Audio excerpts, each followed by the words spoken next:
I was like, well, I'm trying to get there so we're at the same level. And you're right. And what I felt like when that moment came up and we talked was, I really am the anchor. I'm slowing her down. So I cut it. Go.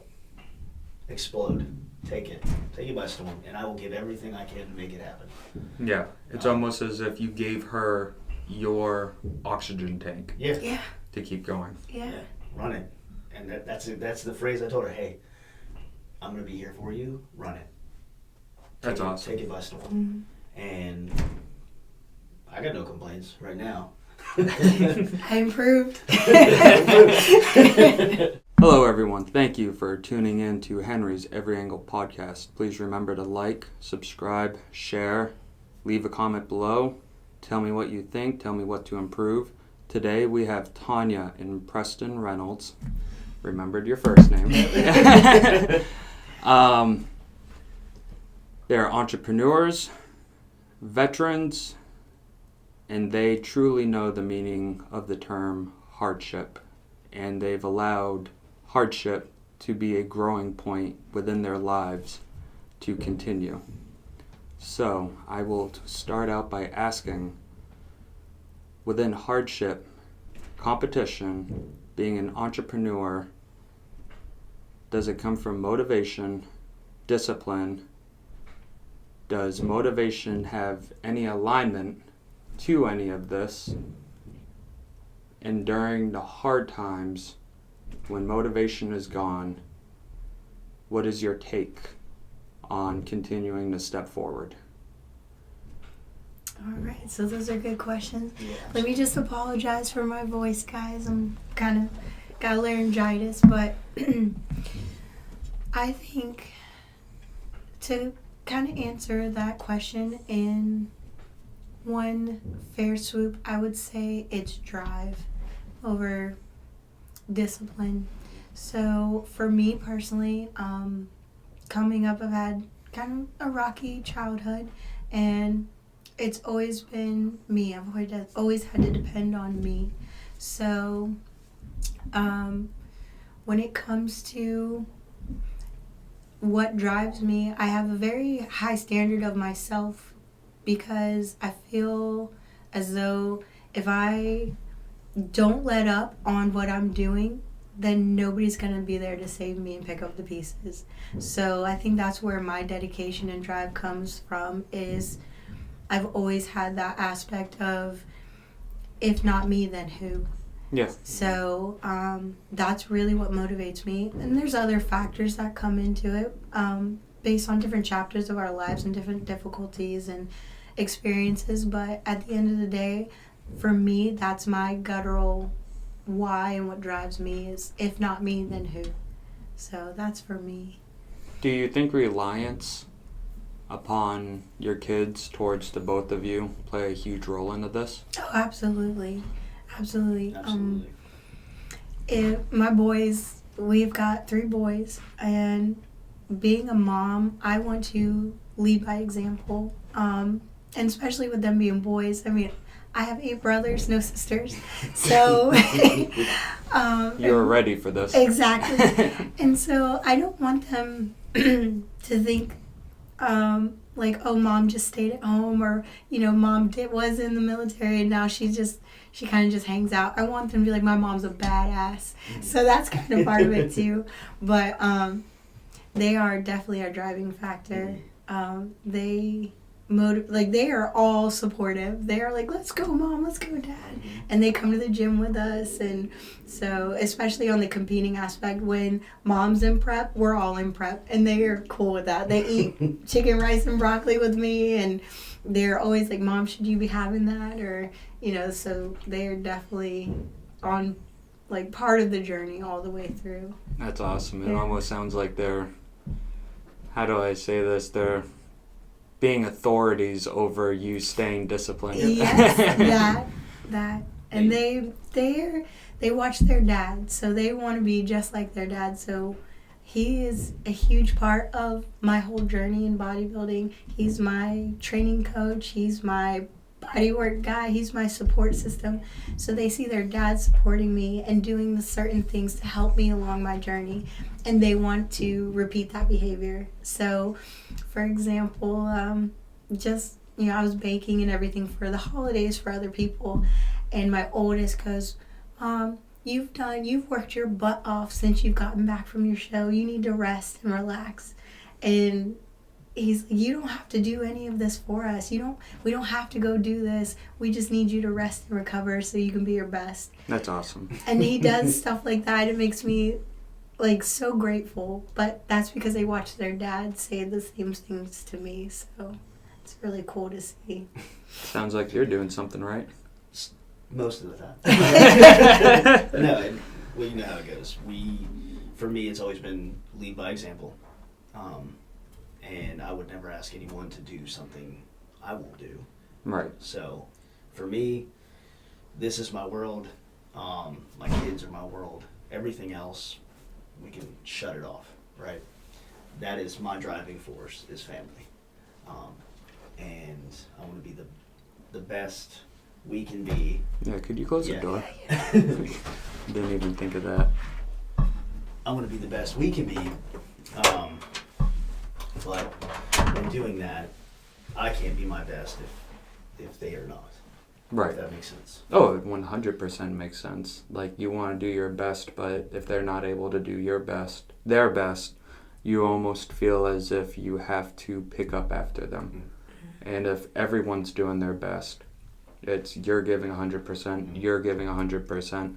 And if your boys find that you're both giving 200% together, they're more willing to continue to go forward. It looks easier to them, mm-hmm.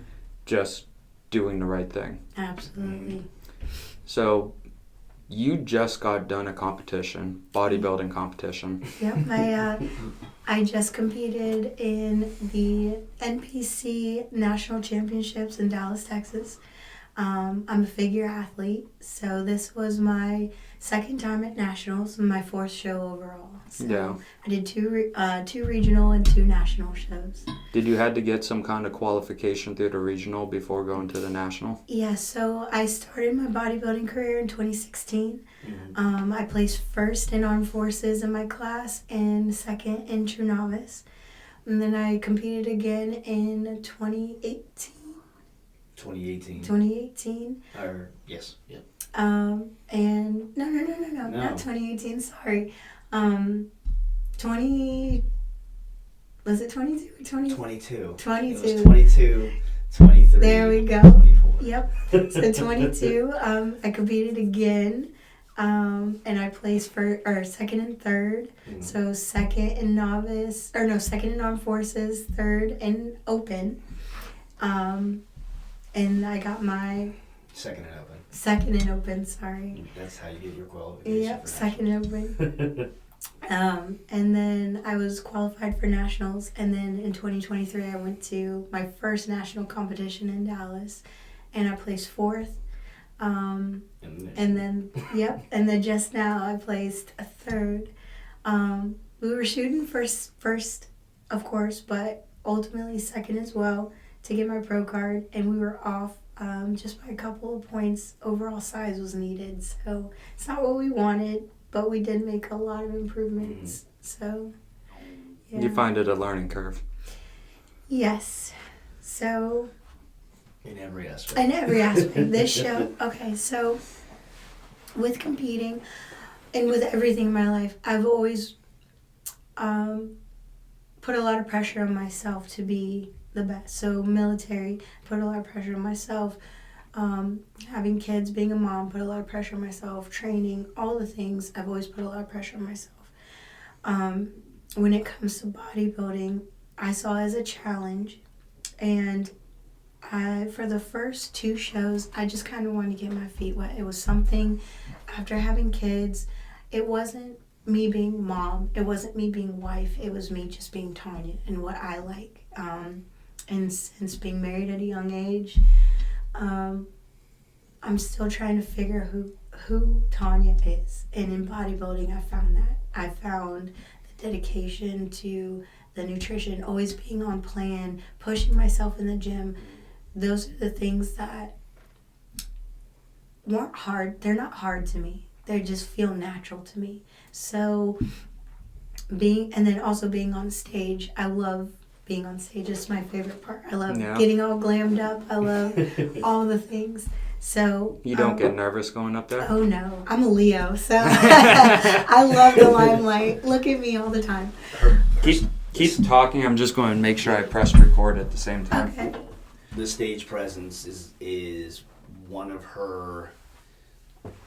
No one can ever say that she doesn't have the stage presence. Every stage she stepped on, she's owned, and that's coming not just from me as the husband, the training coach, and all that fun stuff. That's coming from the judges. Like, even at a national level, they're like, yeah, no, your stage is you're right on. That is nothing that ever has to change. Yeah, I love the performance of it. And that quote, "You were perfect," and that's quoted from the judges. But circling back, so the first 2 shows were just trying to figure out, the bodybuilding world. We coached ourselves the first time around, and then our good friend, our coach, and my boss Kyle coached me for the second one, and the third, and the fourth. But it was just to figure out what I like, how I place, just fun. So I never had an issue with the placement or winning or losing or anything like that. You just wanted to do it. I just wanted to do it. And the more I became passionate about it, this last show, when we were really confident in the package that we brought, because it was complete transformation from last year, we had the expectation of course, going in and getting that pro card. So I think when we didn't succeed in getting it this show, that one hurt a lot more. And I saw it as a loss initially, even though it wasn't a loss. It's a great placement, and improvements were made. But this time around, I felt as though I let a lot of people down. I let myself down, and I still am struggling with seeing it as a loss, because from a military perspective, you go out to a mission. If you fail a mission, in that severity, people can die, things can happen, but it's kind of still that same mindset as we were really confident, we had a bunch of support, we all thought we had it, and then missing it by a couple of points, it was really devastating and disappointing. So that's a new experience for me, is you have to lose in bodybuilding, because if you don't, you don't grow. So it's not necessarily the not getting the pro card, it's all of that the emotions behind it. And I think this time learning how to compartmentalize and how to grow from that and how to see the bigger picture was probably the best thing that's happened, because I want to become an Olympian one day, and being able to, instead of still being very much in the amateur circuit, if I can learn those hard lessons now, like how to deal with not getting the placement that you think you should have gotten, or deal with just overall sportsmanship and how you treat yourself afterwards, that's the best thing to do, is to learn that in the amateur circuit so that you can be the best pro in the future. So I think as much as it sucked, it was kind of a really good thing that happened to allow me to grow, to allow us to grow. Right. That's one of the hardest lessons in bodybuilding, is how to treat yourself after the competition. Mm-hmm. I was going to ask that, were all of these thoughts and emotions the same day of getting the 3rd place title? Oh yeah. Oh yeah. All the way up until, I would say, this weekend. Yeah. No, even during the show itself, going from, she had myself, her coach, Olympian coaches, some that have been judges before, all like, hey, you got it. You got 2nd place. Too easy. You've won. Yeah. And then for that crushing moment in her head, because military mentality, Yeah. you didn't achieve the mission. Mm-hmm. Period. So having that moment and just watching her go through the gambit of emotions from that super high to I fucking did it. I did it. To, oh no. Yeah, crash. I didn't do it. I'm not speaking for you. Yeah. I'm a failure. I failed. And then, that puts her in a hard place. And then I can only speak for me because I can't speak for exactly how she feels on everything, but like having to pick the pieces and being like, okay, how do we get you okay for now? Right. Until we can get to the safe place and then deal with the issues. Deal with all the emotions back at home. Exactly.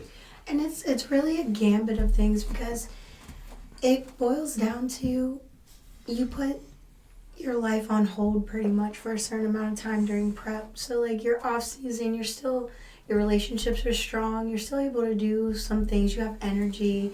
But when prep starts, you tend to start to sacrifice, whether you want to or not, your time. It's a very selfish sport. So, you have to go to sleep on time. You have to eat at these certain times. You can't eat certain things. You can't go out to certain events. And then your relationships kind of take a back burner because you're not spending as much time or you're not putting in that much effort just because your energy tends to drop off. So it's not just the sacrifices that you make as an athlete, but the sacrifices that your friends, your family, your support system have to make too. Your entire community. Exactly. And then to kind of, what I've learned from this show is that they're going to be proud of you because they're not looking just at the results. They're looking at, wow, you were dedicated. Wow, you were up there. Wow, you did the best. Wow, you made progress. And that's all well and good, but for me personally as an athlete, I feel like, and where the emotions came from was we had all of the support and we hyped everybody's hopes up so much, and then not to pull the pro card this time, I felt like I couldn't reward them for their sacrifices and their support of me. Right. So I think that's where the biggest emotional setback came from. But looking at it and like talking to people and just seeing how like, wow, we're so proud of you regardless of what you did. That was definitely made everything a lot better emotionally for me, like, okay. And then it also, this experience, this last show allowed me to learn how to have some grace with myself. So time is the biggest downfall and blessing in bodybuilding because you can't build overnight. So it's time, it's consistency, it's patience, and all of the things I don't have. Exactly. So it's kind of funny that I am absolutely in love with bodybuilding because I am not a patient person. Time is everything in every aspect of life. Exactly. It seems like even like the last 7 years, money has been less of a value and time has become the main value. Mm-hmm. Absolutely. So yeah, it when you want to, or when you start bodybuilding, you just see a lot of times people's chapter 100 and you're still on chapter 1, and it's really hard not to compare a lot of the time. But sometimes you have to realize that somebody's chapter 100 is going to be there. You didn't see their chapter 1. So that's another part of it. It's just like comparing yourself to other people. I think I did that a lot. Yeah, you did. This last show. This last one. You observed a highlight within someone's life. Yeah, exactly. And it took a lot to keep that exact phrase, someone's chapter 100, you're on chapter 1, right? Mm-hmm. But trying to pinpoint like, hey, look, yes, you're in bodybuilding now, but you're also a veteran. You're also a mother. You're also a business owner. You're also this. And there's so many hands in the pot of what you're making, and to take a second and be like, and which is wonderful to see, because after this show, she's finally like, okay, you're right.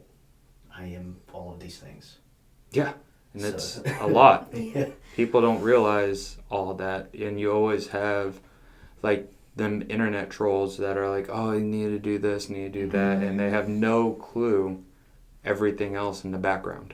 Yeah. Exactly. And I started, in terms of like age, I started as a geriatric in this sport. You're because sport. a lot of time, like if you look at a lot of the pros and the Olympians now, they started when they're 16, 17. I was joining the Army when I was 17. I was married when I was 18. I had my first kid when I was 19. So, like, I started in 2016 when I was 24 years old, 24, 26 years old. And that's really old. I didn't even start training in the gym until I met Preston. So because I was always active. I played soccer when I was younger. And then I joined the Army. I was airborne. We ran. We did PT. I was like, why would I want to go to the gym? Like, that doesn't make any sense. We literally work out all day. So also, like I said, giving myself grace with that and looking back on it. I think it's a blessing and a curse to be older in the sport, because you can look back and realize what younger athletes can't see yet. So for them, it's kind of backwards. They're on this journey, and then they have to think about the rest of their lives.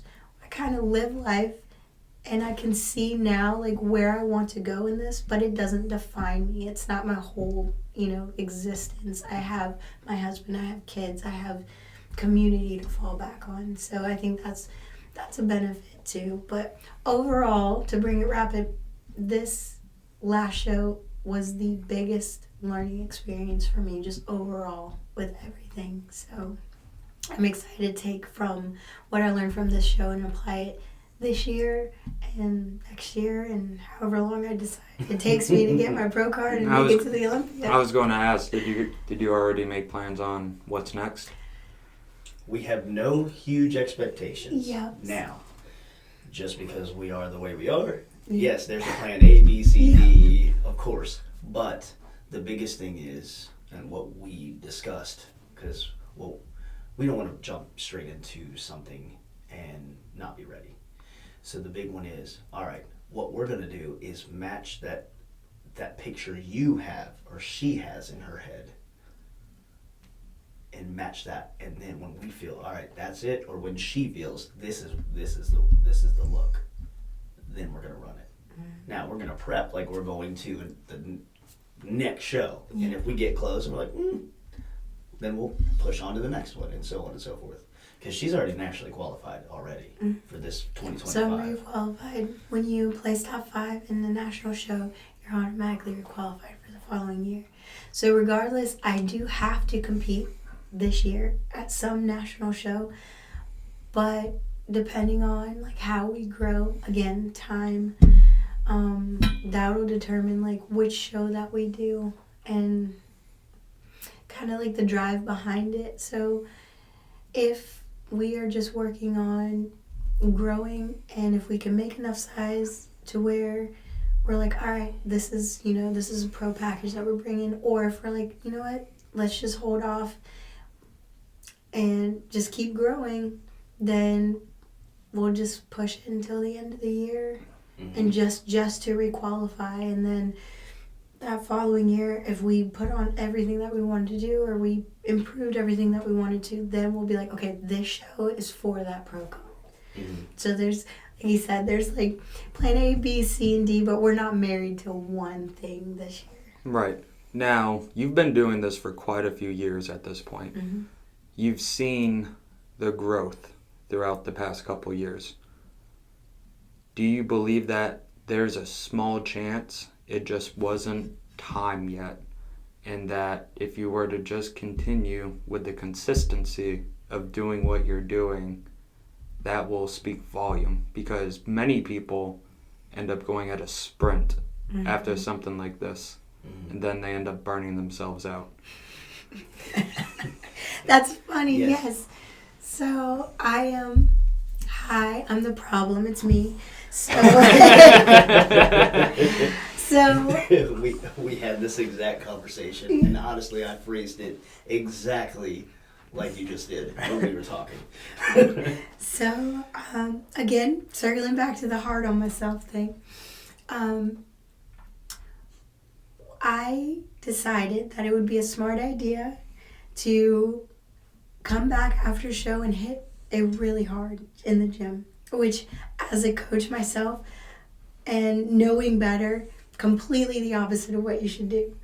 So, Especially when you're at that point. yes, once you're depleted and you need to heal, you need to Right. go slow. Everyone sees the people on stage, and they're like, God, that is a phenom. They look strong. They look muscular. You were the most fragile. That's the most Yeah. fragile point Yep. you can be, is right Yep. there. So I hit it hard the day after the show. Nice. I was back in there deadlifting 185. I was squatting almost like 175, Yeah. like horrible. And I paid for it. My body decided to swell up like a water balloon, and just was like, it sat me down again. My voice, So I think, you have to take your time in this sport. I think this year we took the time to grow from last year. Mhm. I don't think we rushed it personally for me. I think we brought the best package that we could. This year, I'm going to stay mindful for the same reason that you brought up, because I think consistency is the most important thing.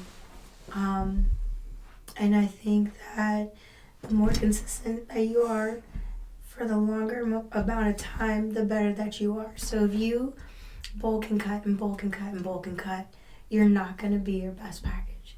So at the end of the day, there is a time to hang it up and take a full off season or a longer off season. And then there's a time to push it a little bit. Right now, for me personally, I'm kind of in that stage where I want to push it a little bit. Not as hard as I did this last week, but I want to keep pushing. When your body's recovered, you're ready to Yes, play. I'm ready to play. But I do have, and I talked to my coach and Preston, we do agree that if we do another show and we're still not where we need to be for the pro card, we're hanging it up for an entire year just to get my health markers back, recover, and then build. So yeah, you gotta you gotta slow down, especially after you compete, because you'll end up hurting yourself. No, yeah, I believe that. And on the other side of the house, post show, I mean, all the sacrifices you have to make, like she was saying, all the sacrifices you make leading up to the show, you have to slow down after, because otherwise, I mean, everything falls apart at the seams. You have to sacrifice time with family. You have to sacrifice time with friends, time with this. So after the show is the time where you're like, okay, let me recoup for a second, and now let me get that time back in. And let me be there emotionally, be there here. Because I'll be honest, I pushed the hell out of her during a prep. Like, hey, now we got body work tonight. You need to go do your hot bath, go do your ice bath. This is what we're doing. And even at home, 90% of the conversation is prep talk. Mm-hmm. So minus the kids. Now we make sure we're present there, we're present there. But like for us, hell, we even pushed our 13-year wedding anniversary till after the holidays because of the show. Right. We'll deal with that after. Let's get you right first. It's like we're going to have our anniversary. Yeah. And then, look, the next day we're still together. Yeah, you have to nurture those relationships. It's just as important as nurturing yourself after a show, I think, is people, like I said before, people make sacrifices and relationships fall to the back burner. So you definitely have to come back around and be like, put love and time back into those relationships or they're completely fall apart. So like for us,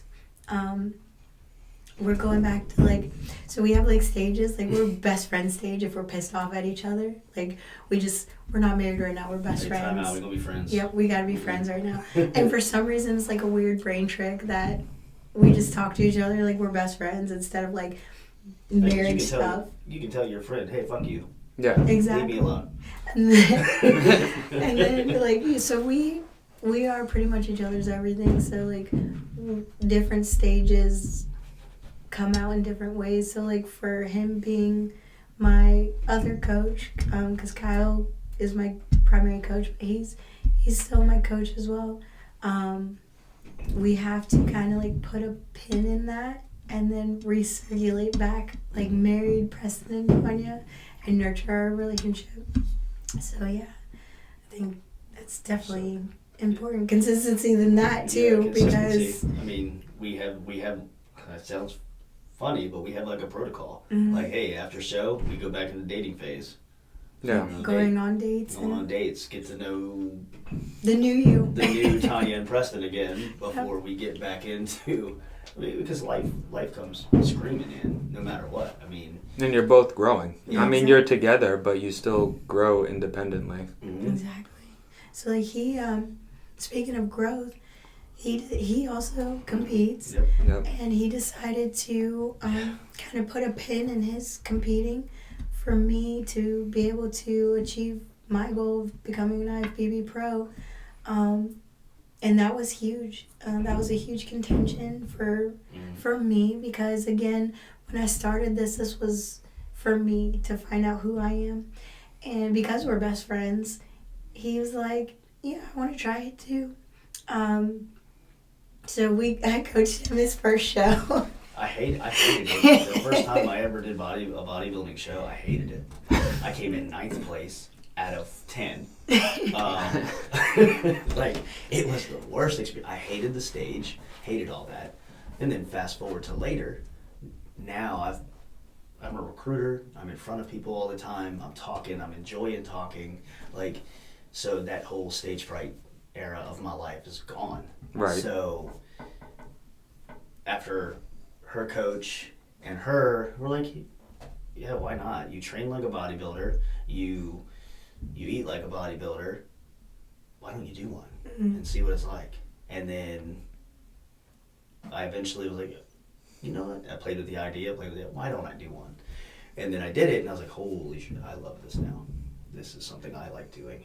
And I was like, but here comes problems. Yeah. Because then there's two of you. yeah. Exactly. And I don't care who you are, you cannot prep at the same time as your spouse. If you can, please fill me in on how. Yeah. Because A lot of grumpiness. yeah. And that's it. It's- I mean, you have, especially, it's hard enough with one because you have, at the end of the day, you got nothing left, especially in a prep. Like deep in a prep, you got nothing left. You got no energy for family, friends, nothing. So having two in that same, it was nightmarish. And we're like, all right, we can't do this. So I did make this time. We had some conversations. I mean, biggest thing, we've been married for 13 years. The biggest thing truly is, as cliche as it sounds, communication is the thing. And standing your ground. Like, hey, I feel this way. Yeah. Being open yeah. about your own thoughts. Yep. Because I went many years being that atypical Dude. active duty dude. Like, I ain't gonna talk about none of that. Yeah. Feelings are dumb. Feelings are dumb. I'm a leader. I will keep my stuff to myself and I'll control the surrounding. How much do you think that caught up with you? Oh my God. It was like a wrecking ball later in life. After all the years of pinning that stuff in and holding it in and not saying what you feel, once you do start to let it out, it floods. It comes out of nowhere. Like, now you've got all these feelings that you've got to deal with. And you're like, oh, I don't even know how to work with this. Like, And then I really hate to say it, but like the number one thing for anyone in the military is, well, let me crack a beer open. Yeah. I funny enough, I haven't drank in 2 years. I was a raging alcoholic. Even the time when we were in the units together, Oh, yeah. I was a raging alcoholic. legitimately raging. Like, I was that atypical get drunk, I'm flipping a table. Now, I would never touch my family, but if it was an inanimate object, well, I'll mess that up. Yeah. Because I was looking for the pain. Yeah. Because it was an escape. So. But drinking doesn't actually cause you to deal with your problems. Absolutely not. It makes it worse. Because now I'm darker. This is the second podcast in a row. This was not even planned, but the second podcast in a row where I'm having the same exact talk, because I haven't drank since October. I won't go deep into it. I'll tell you guys about it later if you're interested. But I ended up doing a psychedelic trip because I wanted to deal with my crap. And being out of the military, I was like, and thanks to the veteran community, I had a in to have that psychedelic trip, the real thing, not just like shrooms or anything. Right. And I was up to 5 days before doing it, and like the longer you go without alcohol, the better it is. Well, I stopped drinking 5 days before. Yeah.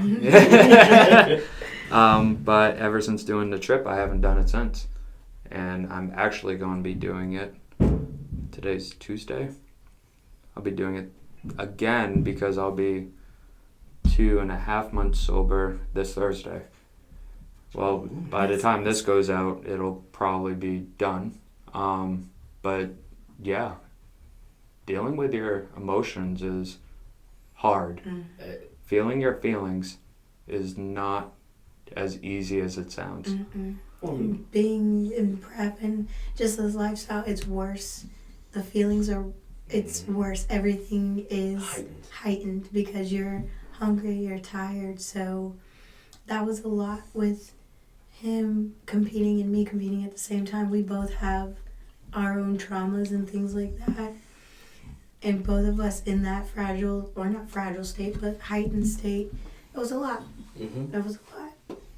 So. And taking the back burner, because my first show back into bodybuilding after the first one, where I was awful, I excelled.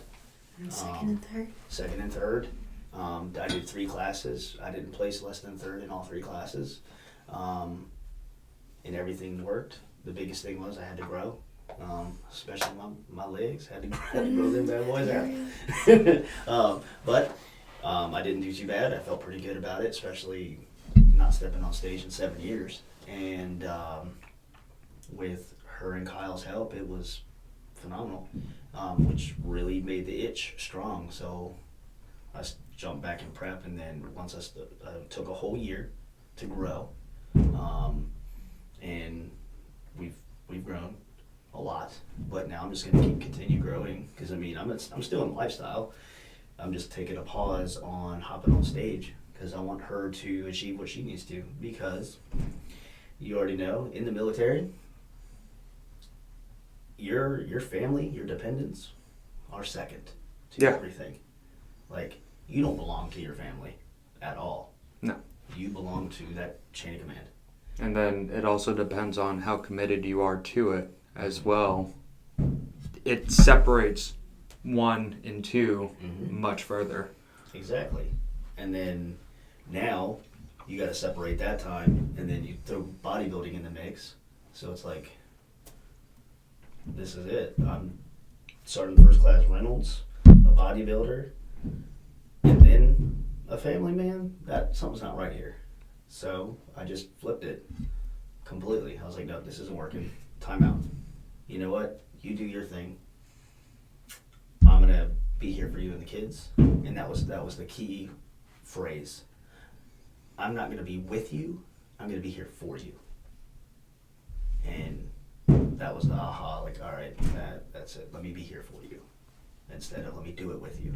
Because we've spent our whole life. We do everything together. Yeah, it's not like you're going a year without working out. No, you're still working out. You're working. Like, he's doubled in size since he got off stage. Like, I'm damn proud of him. And that doesn't mean, like, hell, we have clients where I'm posing clients and all that. So really, all I did was switch into more of a training side of the house, or the coaching side of the house, which is I love it.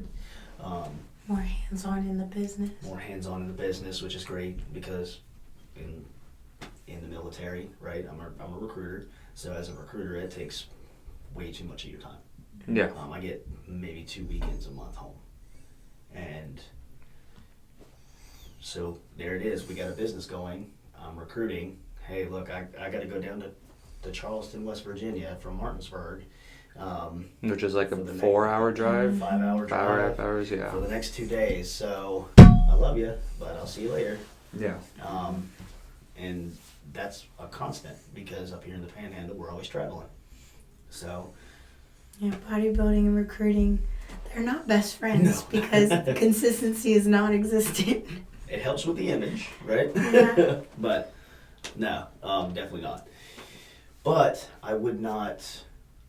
I think that last step back was the right thing for my household. Do you think it also, you taking a step back from that, did it allow you to develop more of your leadership role as well? Absolutely. Oh, absolutely. Talk a little bit on that. Yeah, definitely. So taking this step. I told you. taking that step back from being with and doing together allowed me to essentially lead more in the household, right? In the military, you're an E7, you're leading no matter what. Yeah. And especially when we're training the young soldiers.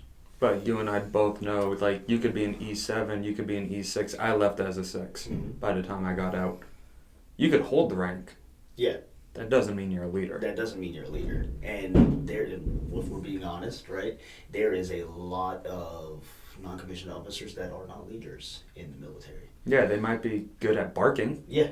They might be knowledgeable at their job. I won't take that away. No. They may be very, very knowledgeable at their job. But if they can't cognitively see what's going on within the soldier. Exactly. Oh, you see it all the time. You'll have someone who is analytically amazing. Like, they can get the job done. They know all the analytics. They know everything that goes into that job. But how do you get your team to do it? Yeah. You just can't. You're like, I don't know. Good luck. And again, like, there's plenty of people who bark their way to get that. And quite frankly, that's the old military. That's not. Yep. It shouldn't be a thing. That's also how people kill themselves. Exactly. I mean, we all know that throughout history, it has always been the carrot and stick mentality, instead of the whole person perspective, which is what it's supposed to be now. But are we really going off a whole person perspective on leadership? Yeah. Do I know you? Do I know what's going on in your life? Do I know all that? 90% of the time, you don't, like, a lot of the leaders don't know what's going on because you don't have time to ask. Yeah, you don't have time to ask, or you just, quite frankly, don't even care to ask. You don't care. Yeah. So, on that side, I think taking the step back in the household definitely, or from the bodybuilding perspective, definitely helped me be a better leader in my own domain. Because I was Sergeant Reynolds, I was a bodybuilder, and then if we're homeschooling, we're doing all these different things, and I was like, hey, you got it, right? I got to get to work, but because I got to get to work, and then I got to train, and I got to make sure I get my meals in, and I got recovery work coming tonight, so you got the kids, right? All right, I love you. I'll see you later. And it's the hardest thing. Yeah. So many people don't realize. I mean, don't get me wrong. It's the same way with the active duty side. But on the National Guard side, the most difficult thing is balancing being a civilian, which you're not a civilian, but your civilian occupation, and then your military obligation. And let alone if you're living in a civilian world, because you are, but you're full-time National Guard. People don't realize. It's and especially in recruiting as a whole, you are your own. Essentially, you're running your own business as a recruiter because you're making your sales, right? Yeah. You're finding the people, you're doing all that. So now I'm running this life. It's too many lives, is what it kind of boiled down to. So taking a step and being like, all right, I'm gonna be for you, not with you, was a huge. All right. So now she can be like, hey, I had a hard session. I had my body work. I'm hurting. I got the kids. Don't worry about it. Go on. I'll take care of them. Did you guys ever compete at the same time? Our first show. Same show, same stage. Yeah. Same time. And then the rest of the shows were kind of like a month apart or 2 months apart. But that's still very close. That's Yeah. Thanksgiving and Christmas. Yeah. I hate it. Exactly that. So like we were going through even the last one. We were going through prep at the same time. We were going through. It was just she was on a stage a month after I was. Mm-hmm. So here's my question. Comparing when you guys, again, I'm going to say same time. It wasn't exactly the same time, but same relative time. Mm-hmm. Compared to this one, how cognitive aware were you of her emotions compared to the selfishness you also had to have getting ready for your show or after your show? Absolutely. So from the moment I decided to take that step, it was like a huge moment of awareness. I knew how she was feeling every second of every day, like, because that was the key. Hey, I'm here for you. Communication's wide open, and that's one thing we've excelled at in our marriage is communicating for the most part. Mm-hmm. Well, this transition didn't happen until more than halfway through my prep, because he was still in his. We were still thinking of he was still thinking of competing this past year around the same time as me as well. So it was kind of like a breakdown halfway through this prep where, again, he was out of town and it was just so much piling up on me, and I finally had to be like, hey, we need to have this conversation. Like, this was supposed to be for me. Like, this is, where I wanted to have, my passion pretty much. And I need you to be for me, not with me, whether it be you don't compete at the same time as me, or you hold off until, whatever. So it was still difficult halfway up through this last prep. But once we had that conversation, I feel like he said, that kind of switch flipped for him. I'm going to get a little personal real quick. How long were you wanting that conversation for? Probably after the show last year. So for months. Mm-hmm. Yeah. For months. Probably like 6 months. So it came to a head when, well, obviously financially this is not, this is a very expensive passion hobby. It's extremely expensive. So when we started this last prep, and we were kind of like working towards prep at the same time that I had just started prep. Yep. And the financial aspects of the financial stress of that kind of triggered that thought process again, because after my show last year, I was like, okay, there were certain things that I wasn't getting because he didn't have the energy. So for example, the body work or the reassurance, just the, like you said, the cognitive, emotional presence, support. I felt like really was suffering after that last show, but I tried to kind of justify it because I had done an amateur show right before a national show. So I competed twice last year. And so after that, I kind of was getting that, I wish you would this is kind of my territory feeling. Or I need more from you. But I think it was delayed because he was in prep also getting ready for a show, so I didn't want to have that conversation. So then when it finally did come out, yeah, I would say about 6 to 9 months, I was holding on to that, like, because it's selfish. Like I said, it's a very selfish sport. But then when you're doing it with your best friend, right, Yeah. and they are doing something that they love as well, you don't ever want to deter somebody from doing something that they love, especially your best friend. So that conversation was like, I'm gonna sound like a bitch because but yeah, about 6 to 9 months, Yeah. I would say. And it didn't help that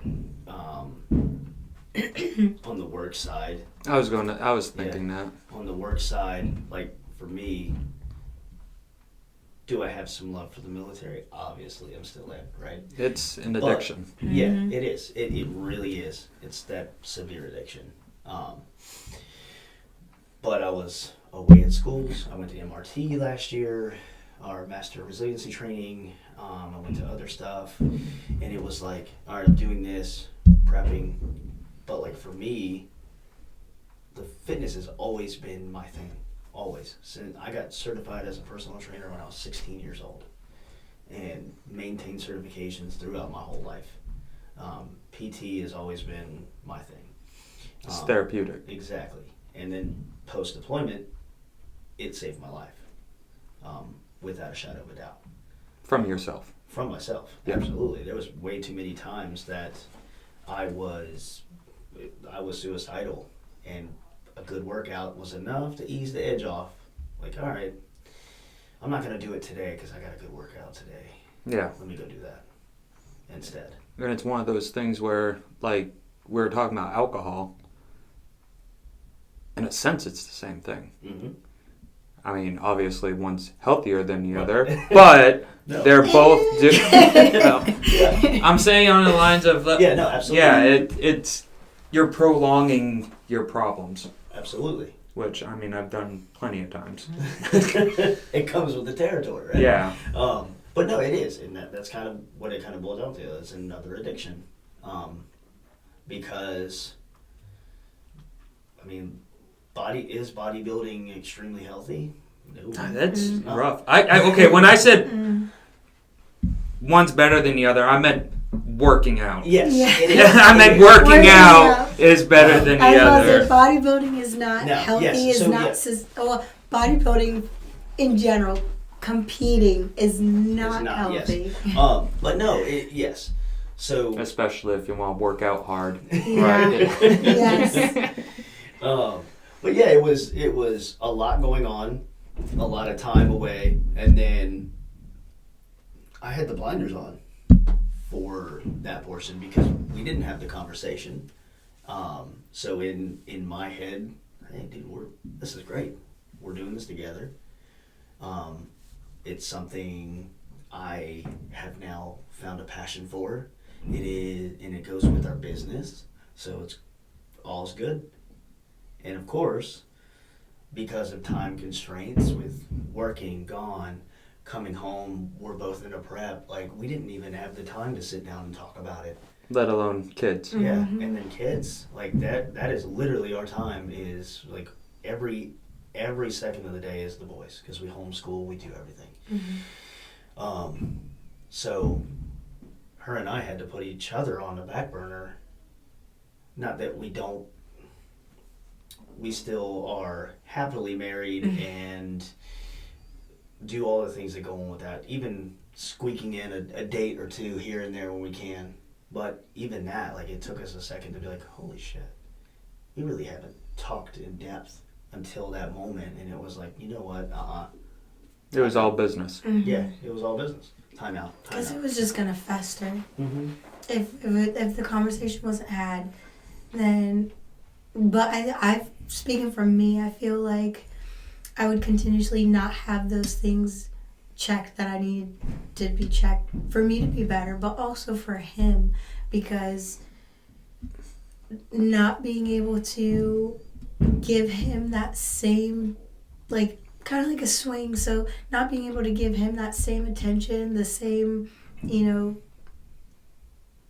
like Yeah, no. feedback, Yeah. emotional support, Yeah. In all aspects. then it won't make us better, basically. So we definitely had to have that conversation. You felt as if, in a sense, you were robbing from him because you felt totally different. Oh yeah. And because you felt different, you could not actually, it was all, it's going to sound really bad, but fake. Yeah. Whatever positivity was given to him, Mm-hmm. even though you wanted this conversation for 6-9 months. Yeah. Well, I wouldn't say fake, but it was Not like, genuine. yeah, it was always with that kind of undertone of like, well, you wanted to do this. I was supposed to do this. Like, because of how his life is, like, with work and everything like that, like, there was a lot of time where he wasn't able to give all that he wanted to give. And it was a little bit of underlying resentment, like, I'm working my ass off and this, and you're kind of skating by doing this and that. So it was kind of like, I would say, an undertone of a little bit of stress, a little bit of resentment, a little bit of I need you in this different way than you're showing up.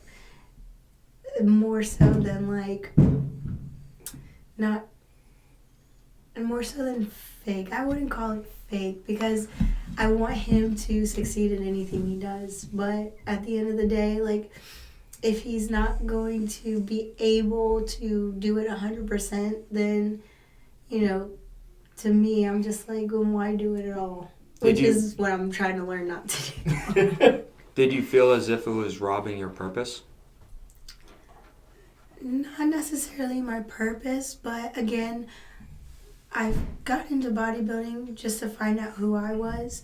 And because we do everything together, it was kind of like, hey man, you're kind of stepping on my toes here. Yeah. Like, I mean, you can be blunt about it. At the point is, that was her thing. And look, I am a selfish person sometimes, right? Comes with the territory. Exactly right. It is what it is. You got to work around it, and you got to acknowledge it to get better at it. Because no one wants to inherently be selfish. No. But people are. That's how life is. I think there needs to be a balance when it comes to selfish and selfless. yeah. Absolutely. Yeah. And in every aspect of my life, I have spent... Now, in saying that, I am selfless.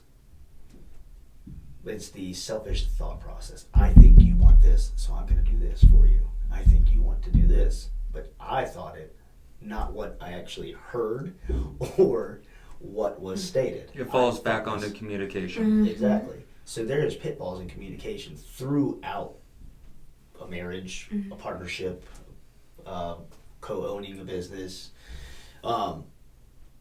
But that was her moment, and what selfishly she needed that moment for her, even if it was selfish. That is, you needed that. That is for you. And I was like, nah, I'm gonna get in on this too. Yeah. And it really, honestly, that moment we had that long conversation, it was like, holy crap.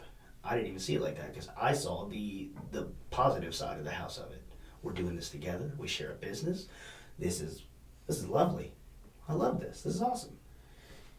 Whereas she's like, it's not quite what I wanted. Here. Yeah. Meanwhile, I mean, you're shining at all these other things. You just got promoted. Mm-hmm. You're excelling in the military. You're also within the business. Mm-hmm. And it's one of those things where you wanted to excel together, but you didn't recognize the amount of support she needed to excel within bodybuilding. Mm-hmm. Yeah. So this was the one thing where,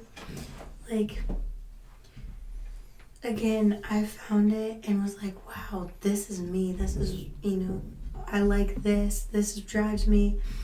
And then I like what you just said was, he was shining in other aspects. And it was like, of course, I love being a mother. I love homeschooling my boys. I love being a trainer. I love being, certified. I love all of that. But what do I have for me? And that was kind of more that selfish, like, hey, this is what I have for me, and I'm just like nurturing this little thing, and I'm good at it. And so to kind of like share that, and he is amazing at what he does. He's an amazing recruiter. He's an amazing soldier. And so he kind of has that. So it was like, let me have this. Let me see how far I can go. Yes. You know? And I can't do it without him. Like, so I needed just that little kinder I needed for me. It opened up the world for sure. And for me, like, I didn't see I had all these things because I don't know. You never heard yourself. I was going to say, could I say a word to put into it? Because I mean, I've done this negative thing plenty of times, which often probably hurt my relationship. But you also probably found yourself as the financial. You didn't see it as just a promotion. You're doing this, you did that. You probably, in the back of your mind, even if it was explicit, not implicit. Implicit is you know you're doing this. Explicit is when you're doing something, but you don't realize you're doing it. Right. You possibly explicitly found yourself as, no, this is my job to provide for my family, to buy everything we need to survive and commit to the sport. Right. Like, I didn't see that as, yes, promotion, awesome. That was a huge achievement that I wanted to hit. But for me, it was, I know it sounds terrible, but there wasn't as much enjoyment as I wanted out of work because I saw, hey, I'm going to work. I'm going to work. This is my job. You have to work. I have to work. I'm going to work. So that's that. But bodybuilding feels good. I like it. I love training. This feels good. I want to be over here. And no one wants to look internally and be like, shit, you're right.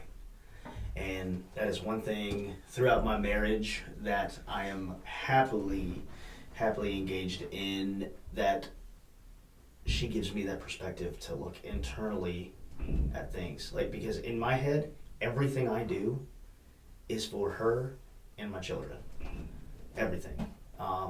Even as simple as on my way home from work, every Wednesday this woman gets fresh flowers for the house. Every damn Wednesday since we've been married for 13 years. 13 years. Like, I'm doing all these things to keep that going.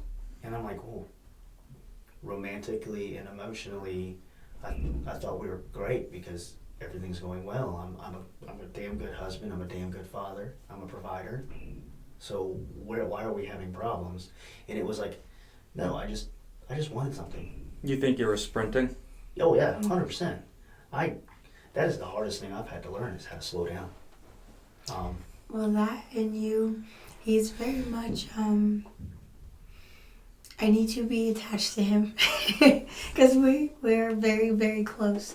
And I think one of the things that he communicated to me was he felt like I was pulling away. Like, okay, you want this for you, but does that mean that part of us is leaving? And that had to be talked about too. It was like, no, not at all. Like, we can still do this together, cat cornered, but like, you have to let me kind of figure my way out too. Just like for him, I have to let him figure his way out through what he eventually wants to do as well. It's because the passions are aligned. Training, bodybuilding, the passions are aligned. Like, that has always been something I have had extreme passion for. And like, all right, well, you're doing something in my realm that you love too. Why wouldn't we fucking do this together? You know? And honestly, it took that moment, and since then it has been everything. Everything. Like, the body work, like, she has no need for any or want for anything because it's there. Now, I'm not saying you don't have wants, but it's there. Like, hey, look. And honestly, it opened up so many other aspects that, like, that would could potentially foster resentment and things of that nature. I mean, because after 13 years, you had a lot of time to sit and think together, like, hey, we have been married 13 years. What? You do get stuck in times in the roles that you have to have. Like, one of the complaints I made once was, I'm wearing too many fucking hats. I take this hat off at work, and I put this hat on to be dad, and then I take that hat off, and I do that hat. And initially, she's like, well, screw you, I got too many hats too, man. Like, what are you talking about? And then it took like, all right, well, let me help you, and you help me. And that has been a huge, huge change. Supporting each other during times of need instead of both being in the race. Exactly. And that was it. Someone had to take a step back out of the race. And the other hats aren't negotiable. We have to. We have to have But them. the things that we want, we can take turns on. So there's this thing, and it's funny you say this, because you ever heard of like the lonely chapter? So the lonely chapter is like, say, you guys are here, I'm here, we take off, and you guys are ahead of me. And we're just at like different places. But you're getting to the point where you're being so consistent and you're ready for the next thing, but you're both trying to be on the same ship at the same time. And that is slowing the ship down. And it's kind of one of those things where you had to take a step back, and in order to go at the speed that you guys desire, you had to get off the ship. Not necessarily leave the ship and fall back to Earth, but you had to fuel the ship to keep the ship going at the speed you wanted. Yep, perfectly said. No, that is like so different type of anchor. I'm always her anchor to reality, life, everything. But you're right, and that's kind of where it came down. I am not, and I will proudly disclaim, I am not on the level of bodybuilding that she is. Now everybody's like, well, you're a dude, you've got this muscle, you know, this, that, the other. It's a different animal, apples and oranges, right? No, I 100% believe it. The amount of discipline that comes behind bodybuilding, Yep. I don't think people actually fathom the hurt behind it. I am not on the level that she is. And I was like, well, I'm trying to get there so we're at the same level. And you're right, and what I felt like when that moment came up and we talked was, I really am the anchor. I'm slowing her down. So I cut it. Go. Explode. Take it by storm. And I will give everything I can to make it happen. Yeah, it's almost as if you gave her your oxygen tank to keep going. Yeah. Run it. And that's the phrase I told her. Hey, I'm going to be here for you. Run it. That's awesome. Take it by storm. And I got no complaints right now. I improved. But yeah, no, it has been a whirlwind these last couple of years. But would I change it? Nah, I wouldn't change it. I would change timing of things maybe. Like maybe had that conversation a little sooner. Yeah. Because that would have made a world of difference, especially earlier on. I don't think I knew how to put it in words without it coming hard. off, you know, selfish. And like we talked, sometimes you have to be selfish. Like, that's just is what it is. But I think taking that time to just say what you gotta say. Life is way too short. Yeah. To not speak up. I think we're closer because. Oh yeah. Being able to have open communication. Because, I mean, holding something for 6 to 9 months, it tampers probably not only in that conversation, but it probably tampers in other conversations because you're not able to have other conversations at your 100% because in the back of your mind, you really want to have this conversation. Yeah. And I don't think there's nothing that we have that I personally have held back or not said, because I'm pretty blunt. If it's on my mind, but like I said, I don't think I knew how to approach it or what I actually felt until you were absolutely right. There were certain little things that would annoy me or would like tick something for me, or that felt that resentment building, and I'm like, that's weird. Where is this stemming from? And then just being able to sit with that, formulate it, and then speak it, that was huge. But you're right, it did start to tap into little things that, for example, I'm coming home and be like, I had a long day. Well, no, I had a long day. That competitiveness, that all stemmed from just me needing to communicate, like, Yeah. I need you to be there, instead of doing it with me. So, yeah. But it definitely we are helped. extremely competitive. Oh, yeah. God. Oh, yeah. We are, horrible. like, I don't know how we've made it work Our for 13 therapist, years. our therapist 4 years ago was like, you ever think to stop competing with each other? And we looked at each other and we're like, no. Keeps it fresh. Keeps it fresh. Well, that therapist also said I wasn't a real person. Yeah. So, I don't know. Yeah. It was a Man's whole- a saint. I'm the luckiest woman in the world. About that. But we're here. But it has been, like I said, it has been a whirlwind. But I can definitely say, yeah, we had some little heartache at the show, but we are genuinely happy, and that's hard, especially as a veteran, a mother, a business owner, a combat veteran, a father, active duty recruiter. Like, it is hard to find those moments of happiness, and when you can be like, you know what, I'm happy. Now, have I put things on the back burner, like, am I recruiting as hard as I used to? No, I'm not. But I'm a master batch recruiter now, so I think I earned that. Yeah. But I've just focused family, and oh God, that makes everything feel better.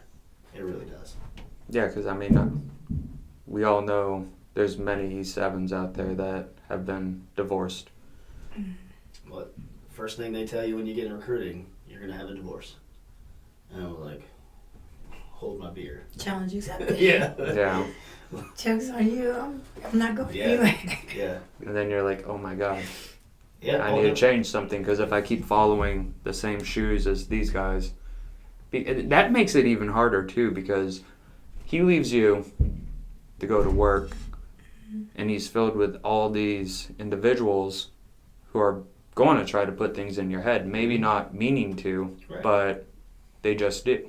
Mm-hmm. And if you're at work, you can't just leave it. Yeah. It's not like, oh, I'm not your friend anymore, you're bad for me.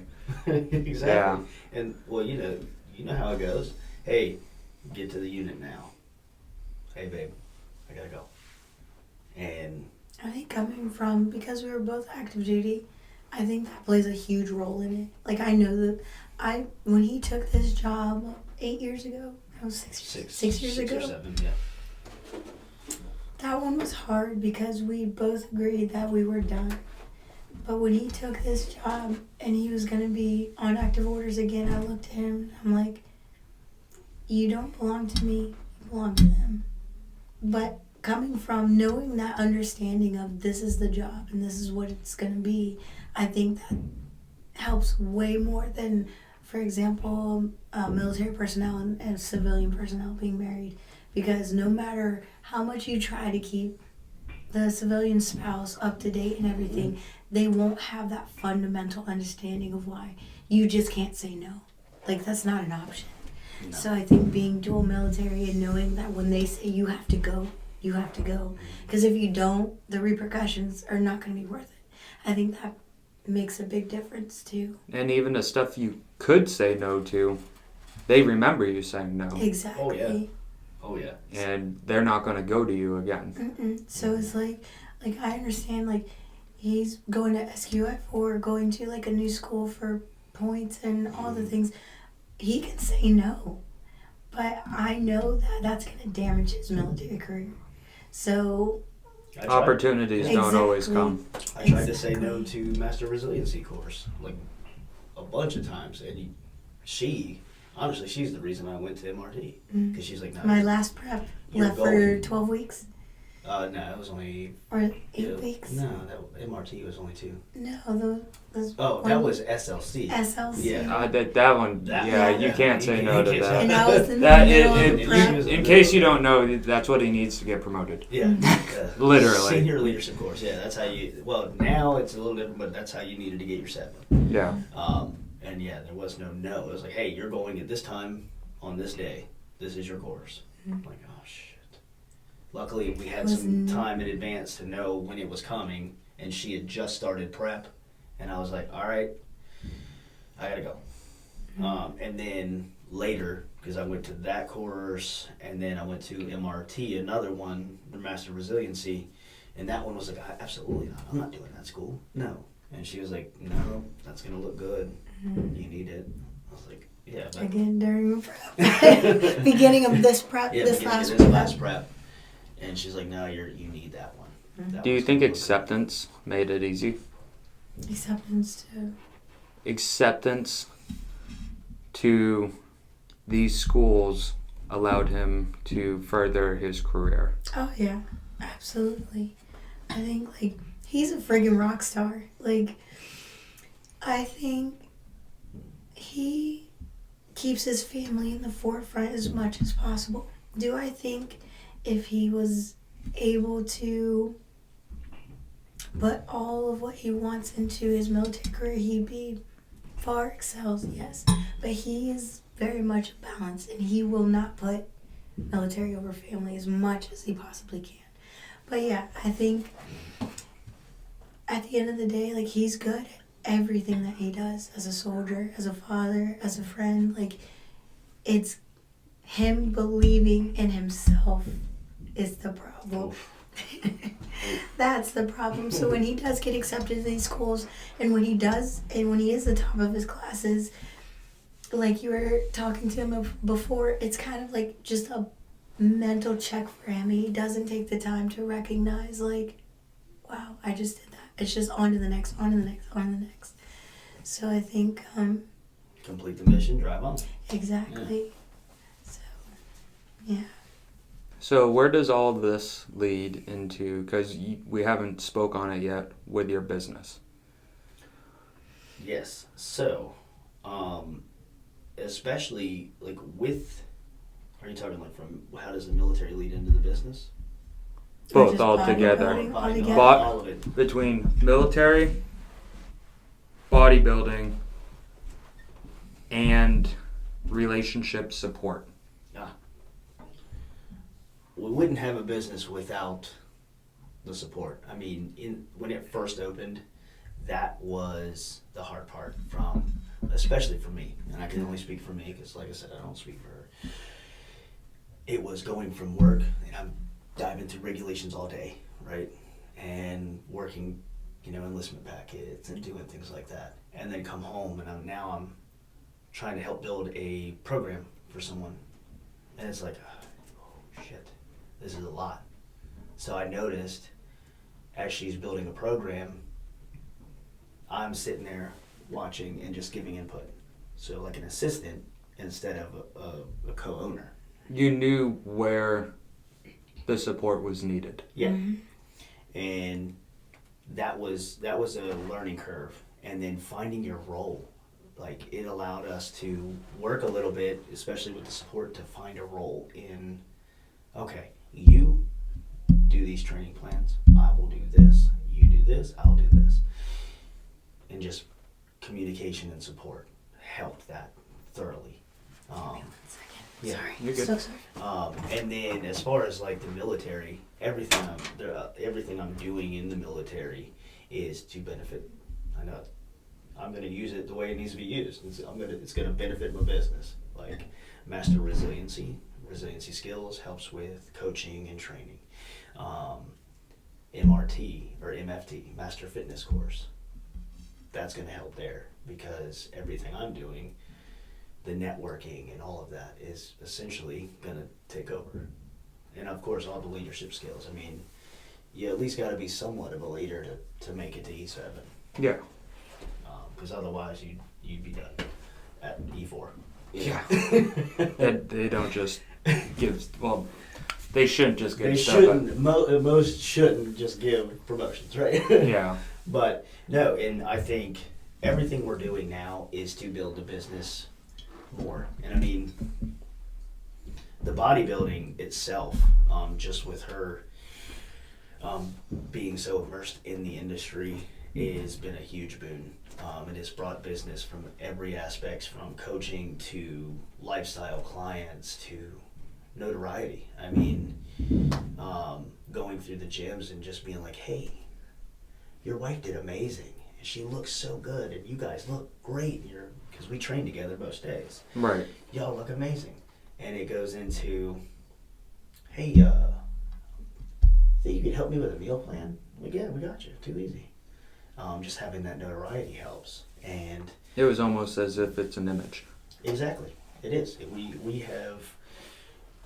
It has helped build an image of, okay, you have a multifaceted business that's not just one niche. Like, hey, I coach. That's all I do. I just coach. I'm a personal trainer. No, we work with military clients. We work with disabilities. We work with children. Like, we do everything we can to an extent. Like, there's a lot of red tape with working with children and stuff because there's only so many things you can do. So we kind of pulled back on that a little bit, unless we're doing like classes with them. Right. But it is really helped build an image, and like, I'll be honest, Tonya kind of has a cult following right now through all the gyms we go to, because we also pop into every gym in the tri-state because marketing, right? Yeah. Yeah, of course. But it is truly helped, and I think we're just continuously growing, because one day we want to be able to sit back and let the people do the work for us. Yeah. While I go hang out in my gym. You want to be able to take a step back and be like, is my business going to continue to be running like this if I were to leave for 6 months? Exactly. And is my business going to run, is my business going to run like this when I hand it over to my children? Right. Because that is the end goal. We wanted to build something that we can give them. And if they want to use it and run the business for us, great. I would love it. If they want to sell the business and as we're retired and old and decrepit, then okay. At least we know we gave them something that they can do something with. Right. Ultimately, leave it up to them if they want to continue it, and if they don't and they want to start their own thing, then leave that to be their choice. Exactly right. I like to see it as a beacon too for veterans like us that are disabled. Like, there is something that we can do for our community. We can build each other up, whether it be with rehabilitation physically or nutrition. I always tell people, you eat your way in, you got to eat your way out, and that controls a lot of our mental health as well. Like, what we put in ourselves makes a huge difference in terms of how we feel. So I think for me personally, like, starting R&R, it was meant to be one thing, and it has just organically blossomed into just being like giving back. So like, we work with a lot of soldiers, we work with so many different people, and that's just kind of like our way of still being able to produce and provide something to those that like we kind of understand. And like, for people that maybe have issues like coming into a gym and things like that, we provide programs where they still can work on themselves, but not at their own pace. So through our programs and things like that. So like I said, I think it started off as one thing, and it's just continuously blooming into something better, and I'm excited to see what the future holds. Yeah, I mean, I can personally relate through the disabilities I have. It's like squatting and deadlifting is no longer a thing for me because I can't do that ankle flexation forward. It's just not a thing. And yeah, if I went into a dark place because I didn't have the community to help me. It's like I used to be this and it's stripped. Mm-hmm. And it's going back to identifying who you are, your purpose. It's a huge thing ripped away from you. Absolutely. And if someone were to be there to help build you back up, man, I'm not even talking about the physical part, but like mentally, that's a huge gain. Oh yeah. Absolutely. And that is one of our big focuses, is we're not here just to, I'm going to get you in better shape. No, we want to leave that lasting impression. Like, hey, these guys really helped me in every aspect. Like every one of that is R&R coaching and nutrition's retention is through the roof. We have kept every client we've worked with. And either as a friend a client, or they'll still reach out like, hey, can we have advice? And that's what we're here for. It's not just you have this time and this time. It's forever. If you ever need us, if there's anything we can provide, we're here. So. And for example, the last 3 days she's spent making cookies for all old clients and new clients. Yep. Maybe job security, but bribery.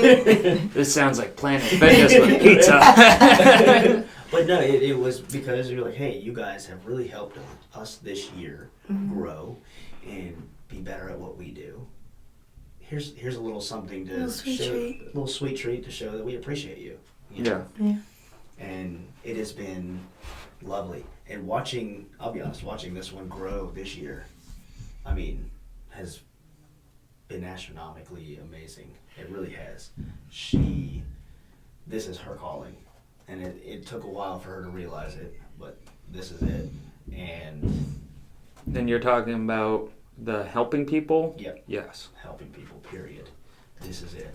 In any facet. Be it psychology, because that's where she started, got her degrees there. Then nursing. Then this. But this is it. Like, she has found something that she feels good leaving. Like, seeing her come home from work and tell me about, hey, this client and this client. Like, that is it. This is what it's about. So we definitely, and celebrating the small wins for your clients is huge. Yeah. Just because we have some veterans that we've worked with that were dark. And I know we've all been there, right? And they're still around because it's as simple as, hey, I got Coach Tonya or Coach Preston that called me, and hey man, you haven't done your check-ins, right? Hey, where's your check-in? I haven't heard from you, man. What's up? Or, you know what? I have no problem dropping everything to meet someone. Hey, you're having a bad day? Meet me at the gym, man. Yep, we've done that. Let's go for a walk. Times. Let's go do something. So that is a huge thing, because that is where it started, giving back to the veteran community. Because let's be honest, no one cares. No one cares. No one gives a flying fuck. Hey, thank you for your service. That's cool. Hey, that's about it. It sounds it sounds awful, but like, how many times do you want to be told thank you for your service, and you're like, will you just leave me alone? In your community, you're getting thanked every day. Hey, thank you for your support is the common thing that most people say when you, as a veteran or a soldier. Thank you for your support. But like, having people in your own community that understand and that aren't throwing alcohol at it. Or not just that, but for a veteran to help me, and then actually receive that help. They're not going to ask again. No, they won't. So you get one shot. Exactly. So that's like a huge, and of course other lifestyle civilian clients are just as important. But to be able for someone to be like, hey, I've been out for 10, 15 years. I've become overweight. I've let myself go. I have this issue. I have that issue. Can you help me? And then just providing that help. And the awesome thing is, especially like with training and nutrition and things like that, you get in what you get out what you put in. So if that person is putting in the work and they're following the plan and they have the support, they're going to see those results quickly. And 9 times out of 10, that is the case.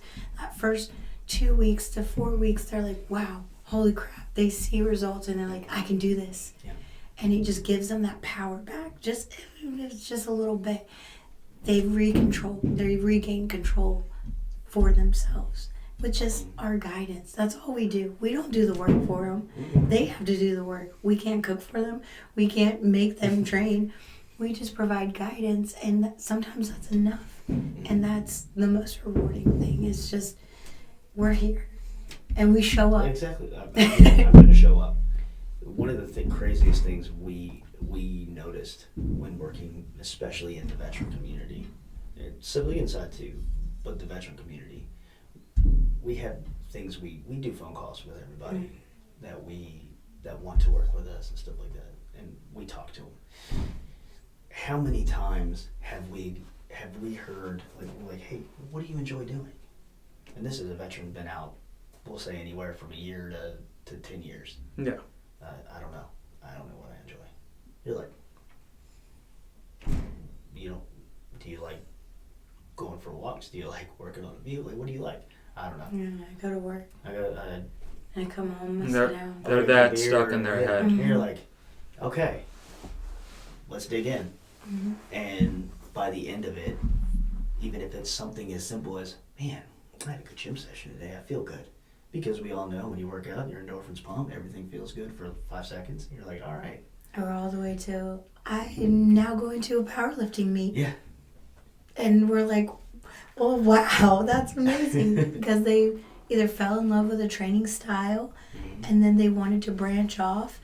And that's the ultimate goal, is to find something that you enjoy that's sustainable for you. We have clients that we've not turned into bodybuilders, right? Mm-hmm. That are from the veteran community, didn't find any love in a lot of the things they were doing, and now we're going to be on stages soon. Yeah. And it's amazing to watch. So That's awesome. That's absolutely amazing. That it goes back to that purpose isn't for building revenue necessarily for a business. It's about being able to serve those around you. exactly. And service has a huge sense of purpose within one's life. Absolutely. We've talked about it. We may never be rich, Mm-mm. but We can't take it to the grave. we with can't take it us. to the grave.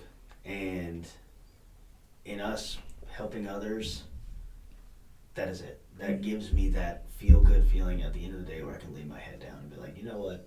I did good today. Mm. And I couldn't ask for any more than that. That's awesome. No, thank you both for everything you do. I'm going to wrap this up here. Mm. Want to remind the followers, if you made it this far, please follow, like, subscribe. Again, comment below, share it. If there's anything else you would like to ask these guys, please leave it down below. Where could everyone reach you guys at? So you can go to our site at www.rrcoachingandnutrition.net, or you can reach out to us on our social media. My Instagram is Tonya_Reynolds 21 right now, and Preston's Preston Reynolds. So you can always send us a DM. Yep. Email gmail.com is the same thing, rrcoachingandnutrition@gmail.com. Cool. Thank you guys. Thank you I so appreciate much. it. It was lovely Thank seeing you you. for Yeah, having it us. was great.